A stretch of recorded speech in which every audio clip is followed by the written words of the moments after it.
And so the simple frame was I was asking myself, how could I take what I know how to do and help, an order of magnitude more entrepreneurs? And that has become the sort of fire, the seed for what day one is what we're building day one to be. Welcome to the My Future Business Show, where we get you in front of your best audience and keep you there. Not only are we interviewing the biggest names in business to help you become even more successful, we're inviting you to book your spot on the show to help you grow your business. So at the end of the call, make sure you fill in the interview application form at myfuturebusiness.com/interviews. Hi, and welcome back to the My Future Business Show. It's Rick Nusky. I'm your host, and I'm also the luckiest person on this planet to be able to host the show and talk with incredibly talented individuals who are making a difference in their world for those around them. And just want to say thank you for all your wonderful feedback. It's great knowing that the show is making a difference for you. Now, with all that being said, welcome to the show, Andrew Hutton.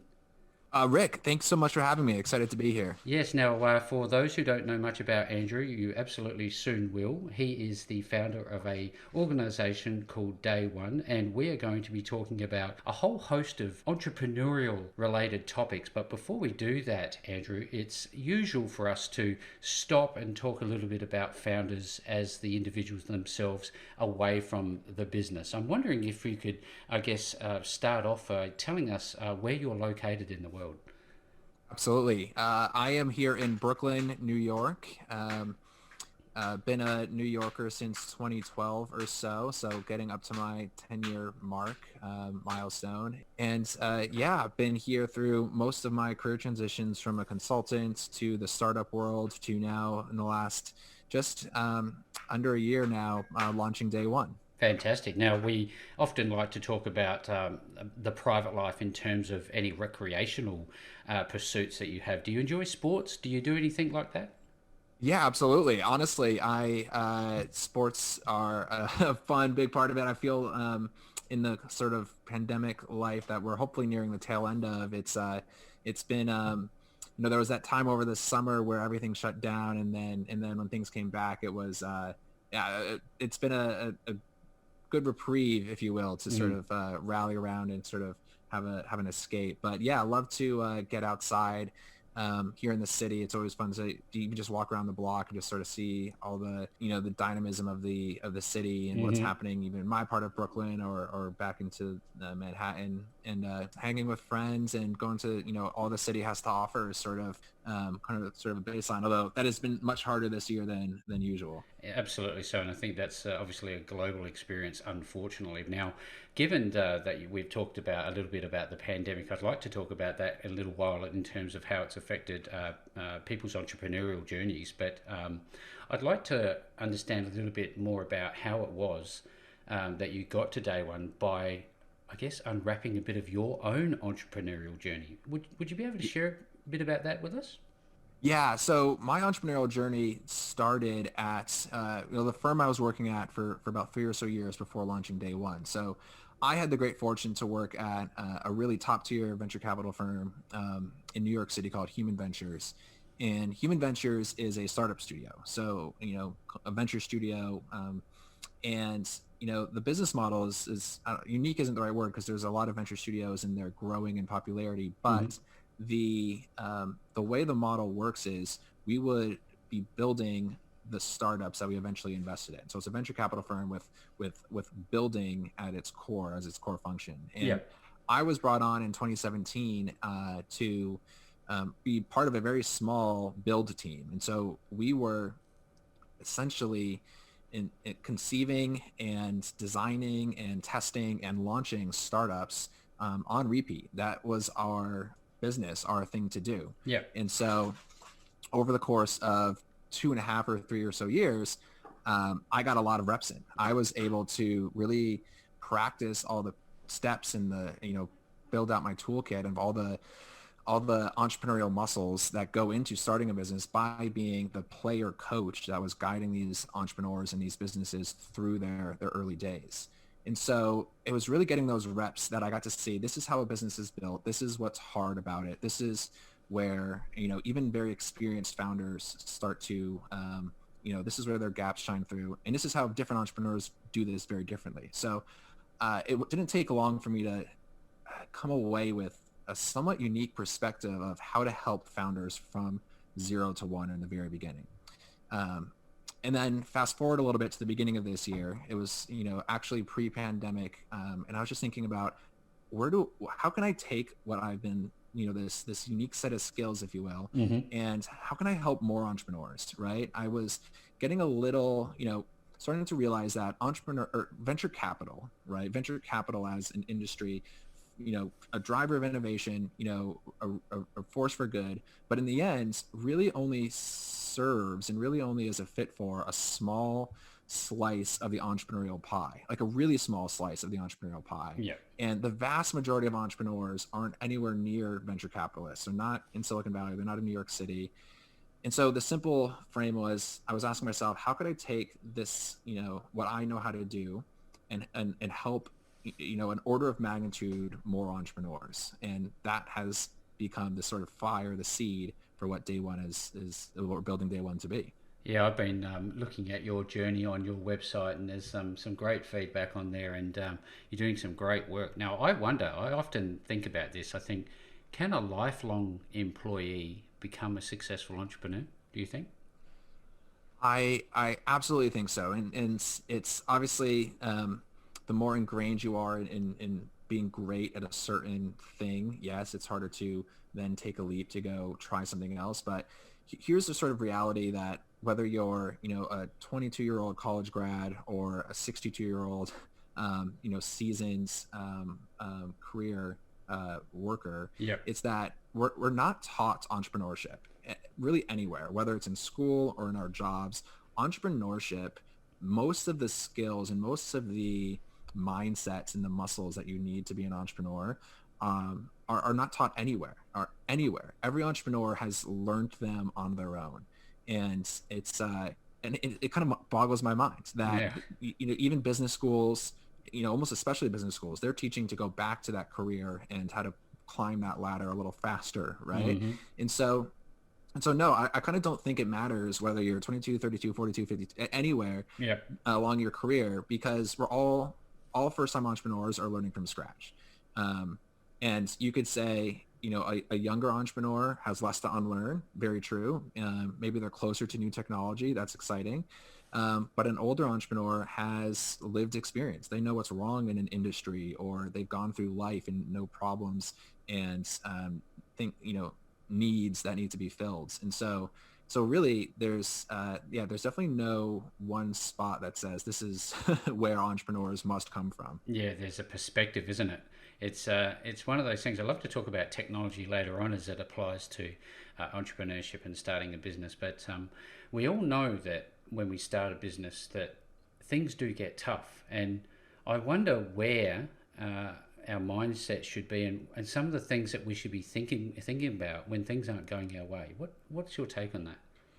My first reaction to that is entrepreneurship is going to be, in building anything new, is going to be, not only will it be a new thing for you regardless of where you're coming from, it'll be a hard thing and it will Yeah. require resilience. It's a function of the fact that you're putting something new into the world, and the world, whether it's a market or a set of customers or whatever it might be, has inertia. They don't want new things. And yes, you're trying to, the goal of an entrepreneur is to create that new thing that solves, scratches an itch and that, people just rave about when they know it. But no, there's a lot of inertia to the world. New things don't get adopted, easily and immediately. And, I've started to tell every entrepreneur, because I feel this, even not even quite a year into building Day One, that it's going to take longer than you think. And so mentally prepare for that, financially prepare for that. And yeah, it's going to be longer, which is, I think, the first thing. It's also going to have many more ups and downs than you think. And you definitely need to have, whether it's routines or the people around you to help maintain it. And yeah, it requires a lot of resilience. I also don't think it has to be quite as hard as it is, because everything I just said is about building in the wild, right? It's about this sort of, we understand that entrepreneurship is this lonely experience, but let's just maybe ask a provocative question. Does it have to be, right? Does it have to be that lonely?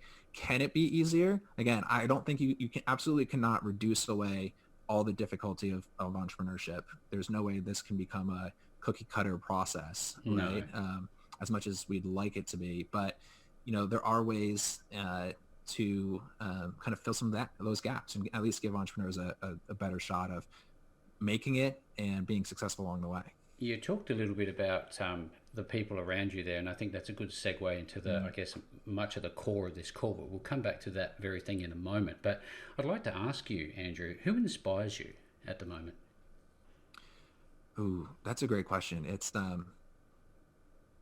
there's a lot of entrepreneurs that don't just go along with the flow. They sort of speak truth and they kind of cut past the narratives that are out there and the sort Mm-hmm. of, I don't know, the hype cycle. There's a lot of hype in entrepreneurship, and I gravitate towards folks who can sort of see past it. Mm-hmm. Honestly, it's really folks who are, you wouldn't know them, right? I'm immediately thinking of some collaborators who I've come to know in building Day One because, people are so supportive.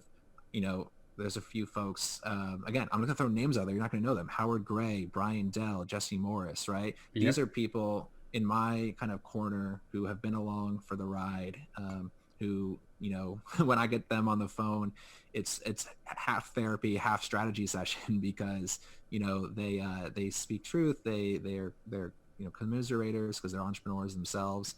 Um, and yeah, they know the game enough to look past the hype, and it's very grounding. That's very refreshing to hear that because, it's not necessarily these high flying, hyped The up. Elon Musks or Amazon Yeah. or Jeff Bezos, Yeah. like There's other you can people you out there, believe it or not. yeah, and you can take some the way Elon Musk kind of doesn't care, or the way Jeff Bezos was just so methodical and strategic, but I find, I don't know, I'm just drawn to a form of entrepreneurship and like the people doing it that are just that much more real, right? Who don't, and yeah, hype is one of the words, but it's even yes, you need to be strategic and you need to sort of brush it off and not care, but entrepreneurs are just normal people, right? The Mm. majority of us are not going to be celebrities along the way, Doing but we extraordinary can things.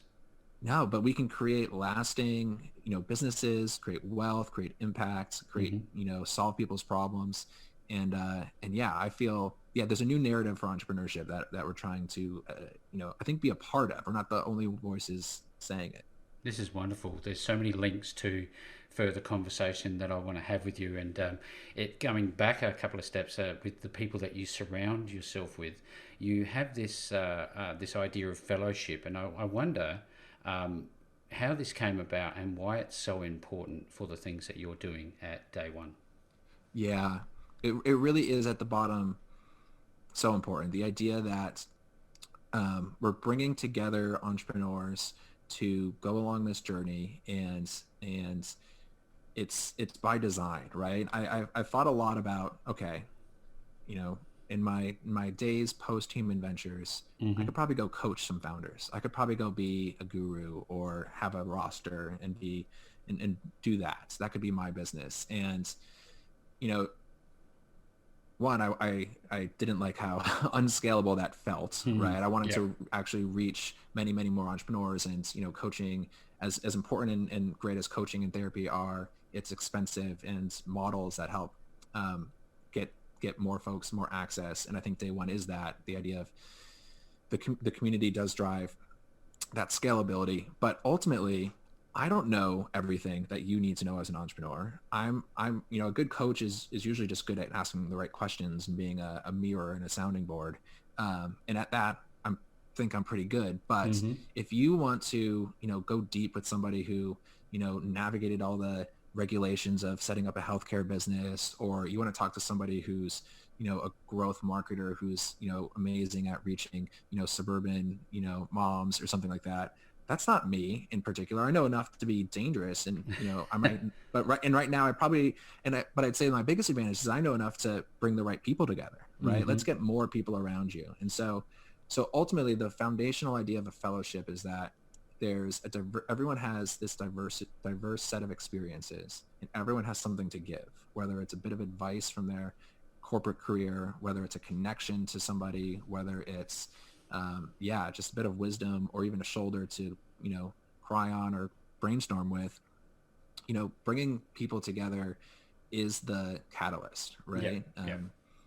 And it's the ongoing catalyst, right? If you build a relationship with somebody, not only will they help you grow inside of a 8-week program like day one, Mm-hmm. but they'll be with you down the road, right? It's the gift that keeps on giving. And so yeah, we know we're kind of helping people build really long lasting value and foundations when we bring them together. And fellowship is just one of the best words for it, right? Because Yeah, I it's like more it. than community. It's more than just a class, right? It's a fellowship. Yeah, no, it's excellent. I've not heard it before. You often do hear community, and it's such a worn out statement, isn't it? Community. It Let's build a is. community. It's bland and boring almost. It is, and it's because community. Well, one, you're right. It's just been overused, and 2020.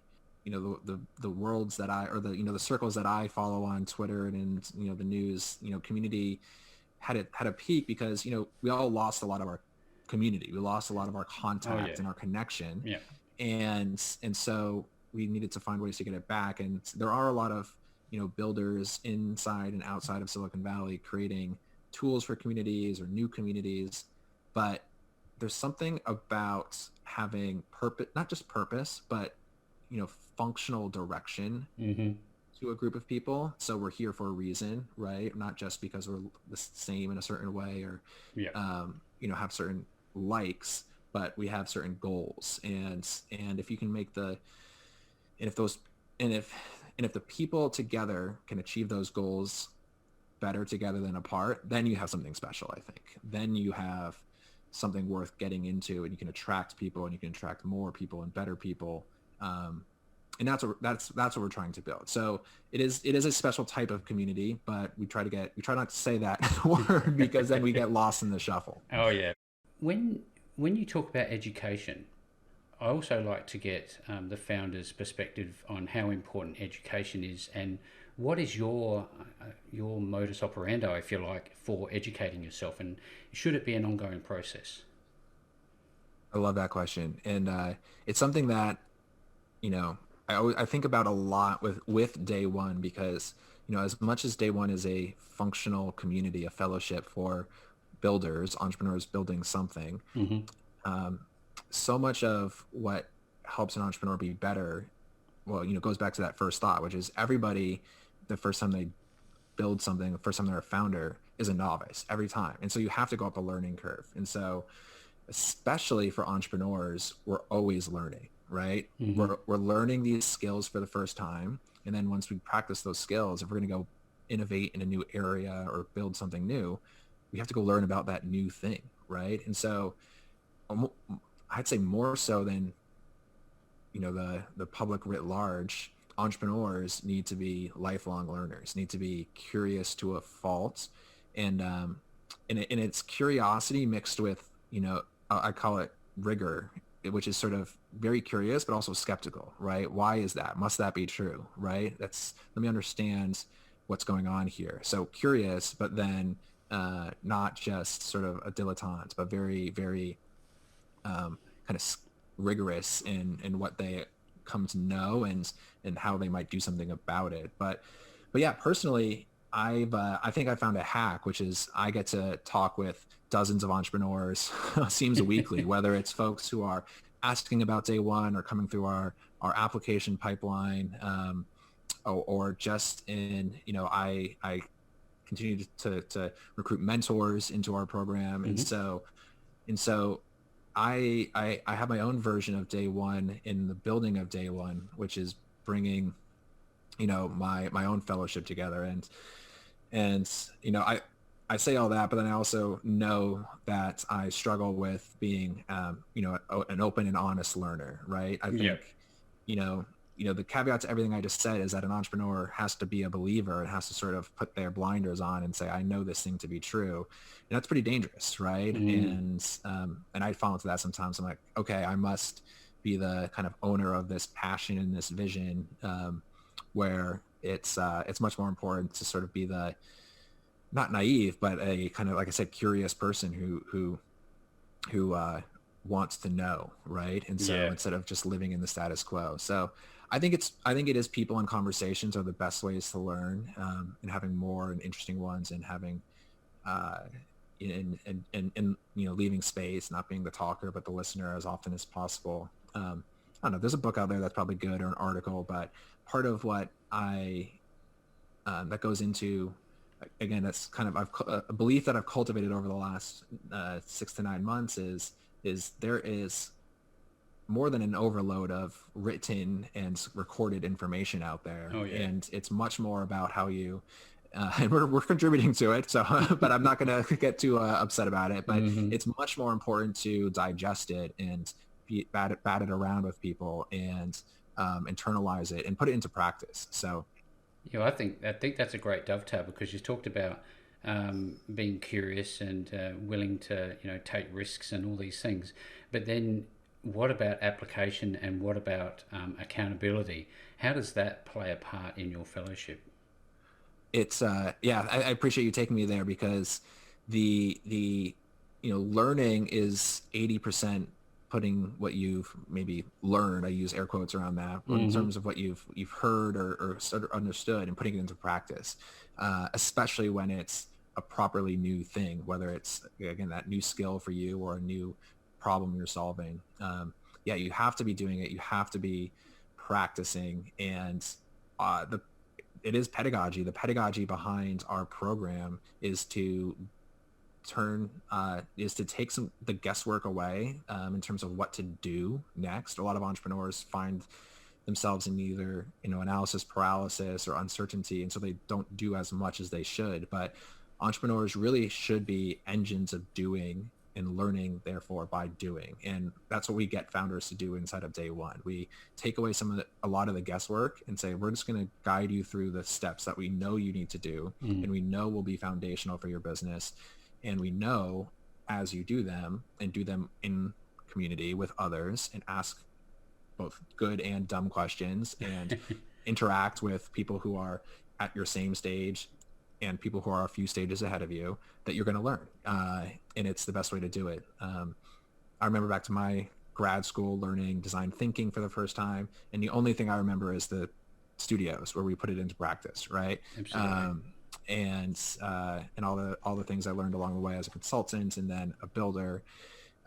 It stacks up over time, and yeah, it feels like my job is just to get people to do the things that I know they need to do, and reduce cognitive dissonance or load Yep. when people are not sure what to do next, or just help them take that next step. It really starts to breed a flywheel, right? It creates a kind of compounding effect. There's something that I'm taking from this. It's an uplifting environment with like-minded individuals trying to achieve an outcome. They're there to be helpful, but it's also a safe environment. Would you agree with that? Absolutely. So much of learning, and again, I mean, it's a fundamental essence of entrepreneurship that you're going to fail. If you were only doing things that you knew would succeed, you wouldn't be an entrepreneur, because you wouldn't be doing anything new. No. So you absolutely are about to fail, and it's only folks who understand that failure is not fatal, and I mean, like, really understand it, that they then take those risks. So I mean, the first week, the first module in our program is getting people to ship something very simple, a little essay about themselves, but get them to get it out there. And there's actually a zero chance of failure, but we want to get folks practicing the motion of launching and putting things out, I'm, so I'm that, feeling it. and feeling it. And it's not failure. They literally cannot fail, but Mm, they might mm. have a few crickets, right? It might not feel like what they thought it would feel like, but they need to get over these humps of what are people going to think? Will anyone like it? What's it going to be like? And you just start. And so, that's foundational to our program. And yeah, we create a safe space inside the program. We create, the folks, that community, that fellowship of fellows, Mm-hmm. reaches outside the program, and everybody is cheering each other on. It's like having your own, it's like having your team and your cheerleading squad all around you, as you build. I It's like which that. I like that idea of shipping your idea. I mean, that concept is not new, but actually getting that done, and then ultimately you're contributing to, I guess you'd call it perception management. Oh, absolutely. It's been kind of bantied about a bit, maybe more so in this year than I've ever seen it before. But yeah, by building in public, you both create momentum and create accountability for yourself, but you also create fans, or you might create customers, or you get feedback, and it nothing good happens on the safe side of shipping that thing. Nothing is learned, nothing is earned. And again, fundamental to entrepreneurship, all the values on the other side of that, on the other side of a conversation with somebody you don't know, on the other side of putting that thing out there. And so really day one is about getting folks to ship and interact. That's it. That I is didn't it. say that's it. There's a Yeah. whole lot to it, but Oh, to distill absolutely. it down, Yeah, yeah, ship, absolutely. interact. I've been loving this call, Andrew. Thank you so very much for opening up. Now, I want to talk a little bit about the type of entrepreneurs that the program would attract, and I ask this because I think to myself, if somebody's an early stage entrepreneur, they're in the startup phase where they're starting to plan and put together a business idea. How important is, I guess, planning if they're that person? Is that the type of entrepreneur that you work with? Yeah, it's a really great question. The first thing I that powers me, that fuels me, is to create a space for entrepreneurs of many types, right? Mm-hmm. And to be fair, that's not necessarily good executional advice. It's all about focus. It's all about like having one customer that you serve. But part of our mission is to be a place where not just the founder of the Silicon Valley TV show can Mm-hmm. go, right? You don't have to be in a hacker house in Silicon Valley to be a day one founder. So um, and I'd say the biggest thing that means is you don't have to just be building a technology rocket ship, right? You don't have to just be building a new internet to be a fit. It's day one is really here for all the different types of entrepreneurs, whether they're building a coaching business or an agency and it's a services business, whether it's a physical product, whether it's food or a new suitcase, whether it's technology, but maybe you're not intending to grow that big or that fast. Technology has, you can build micro SaaS, you can build all sorts of different ways, a marketplace. There's really every kind of business. And the reason why that diversity fits at day one is because at the earliest stage, at the seed stage, and I mean that literally, at the very inception, Mm-hmm. at the gestation, everyone has to do the same stuff, and as you get The further down fundamentals. the fundamentals. And as you go down the road, there's a divergence. Yeah, someone building a healthcare business will have a very different activity a year in than somebody building a food business. That's true, right? Mm-hmm. But at day one, it's actually all the same, and I promise that. In fact, it's better together because there's a specialness in having different perspectives from healthcare to CPG, applying to collaborating together and helping each other. So so the first answer is yeah, we're really here to celebrate all different types of entrepreneurship, whether it's venture backed or not. I would say we specialize in helping folks who are new to entrepreneurship, right? Who might have storied careers, might have superpowers in another industry, but are just getting their feet wet when it comes to entrepreneurship. Because again, those fundamentals, if you haven't learned them, it's important to come to a safe space that's thoughtful about teaching them. Mm-hmm. To be fair, here's a lesson I learned from Human Ventures, right? So at Human Ventures, we were working with exceptional founders, multi-time founders with $100 million exits under their belts, founders with multiple startups under their belts. They needed everything that we offered them. Every single one of these exceptional founders needed me to be a confidant, an accountability partner, pushing them, teaching them things, getting them to do uncomfortable stuff. It honestly doesn't matter. And I saw us at Human Ventures pass up working with some first-time founders, some younger founders who have gone on to build amazing things. Mm. And it was a really firsthand kind of lesson that to not underestimate people, not bet against folks who are new to entrepreneurship, but also everybody needs this. Everybody needs this. And we're new. We at some point, I see day one being an institution like Techstars or Y Combinator. That's kind of grandiose talk, but Mm-hmm. to the point where there's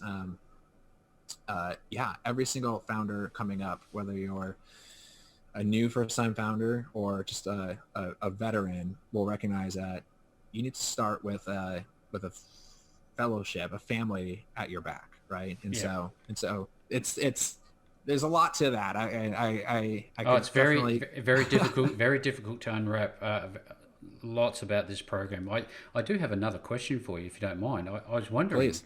Andrew, what do you think, given the state of the world and the wonderful technology that we have available to us, what do you think technology and entrepreneurship, what do you think their relationship will be over the next decade?